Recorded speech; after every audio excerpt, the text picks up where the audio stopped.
Let's mic देश का मिजाज साउथ। ये है let's make more than radio. आप सुन रहे हैं दक्षिण भारत की खबरें। केरलम के राज्यपाल राजेंद्र विश्वनाथ अर्लेकर ने केरल विश्वविद्यालय के कुलपति डॉक्टर मोहनन कुन्नुमल द्वारा हाल ही में छात्रों को संबोधित करते हुए कॉकरोच और शेर जैसे शब्दों का प्रयोग करने पर प्रतिक्रिया व्यक्त करते हुए कहा कि उन्हें कुलपति के इन शब्दों के संदर्भ की जानकारी नहीं है। मुझे नहीं पता कि उन्होंने यह टिप्पणी किस संदर्भ में की थी। उन्होंने स्पष्ट किया कि कुलपति की टिप्पणी जंतर मंतर पर चले छात्र आंदोलन के संदर्भ में नहीं थी। राज्यपाल ने कहा है कि मैं जंतर मंतर की बात नहीं कर रहा हूं, मैं उसकी बात कर रहा हूं जो मुझे होना चाहिए और मैं कॉकरोच जैसा नहीं बनना चाहता। केरल में नशीले पदार्थों के खिलाफ चलाए जा रहे अभियान पर राज्य के गृह मंत्री रमेश चेन्नीथला ने आज बताया कि यह देश का सबसे बड़ा नशीले पदार्थों के खिलाफ अभियान है। 75 दिनों के अंदर 10,500 से ज्यादा लोगों को गिरफ्तार किया गया और 9,000 मामले दर्ज किए गए। उनसे 100 करोड़ रुपए से ज्यादा कीमत के नशीले पदार्थ बरामद किए गए हैं। केरल में अब ड्रग्स हर जगह आम हो गई है, खासकर युवाओं के बीच।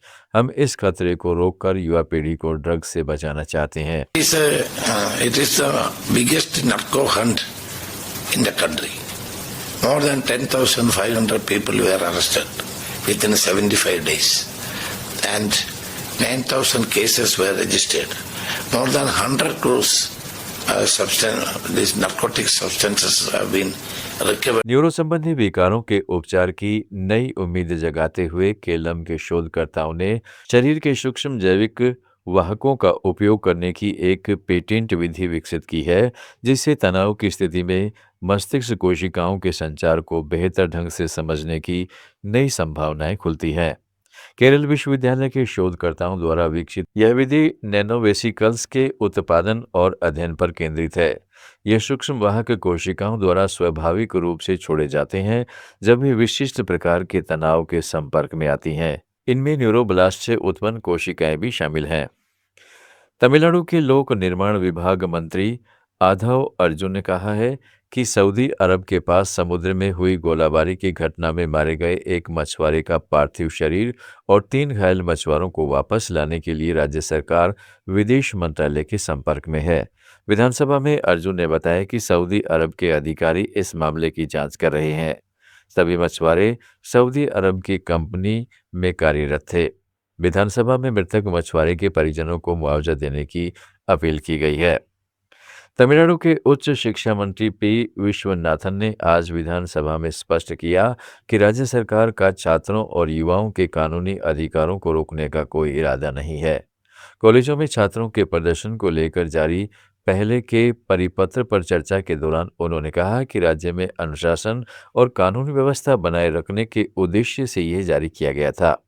परिपत्र में कुछ गलतियां भी थी, जिन्हें सुधार कर उसे दोबारा जारी किया गया है। सभी सरकारी कॉलेजों को जारी किया गया पिछला आदेश वापस ले लिया गया है।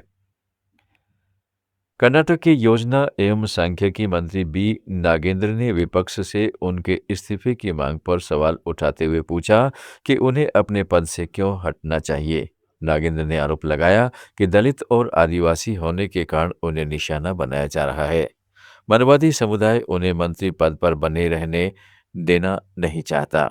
उन्हें न्यायपालिका पर पूरा भरोसा है कि सच्चाई सामने आएगी। विपक्ष वाल्मीकि एसटी कॉरपोरेशन घोटाले में आरोपी नागेंद्र के इस्तीफे की मांग करते हुए विरोध प्रदर्शन कर रहा है। नागेंद्र ने पहले सिद्धरमैया के मंत्रिमंडल से इस्तीफा दे दिया था। उनको हाल ही में हुए विस्तार में डीके शिवकुमार के मंत्रिमंडल में शामिल किया गया है। कर्नाटक के कलबुर्गी जिले को सूखाग्रस्त घोषित करने की मांग को लेकर आज पूरे जिले में बंद रखा गया। किसान, कन्नड़ और दलित संगठनों समेत कई संगठन इस बंद में शामिल हुए। वे फसल के नुकसान के मुआवजे और फसल बीमा में कथित भेदभाव का विरोध कर रहे हैं और अन्य मांगे भी उठा रहे हैं।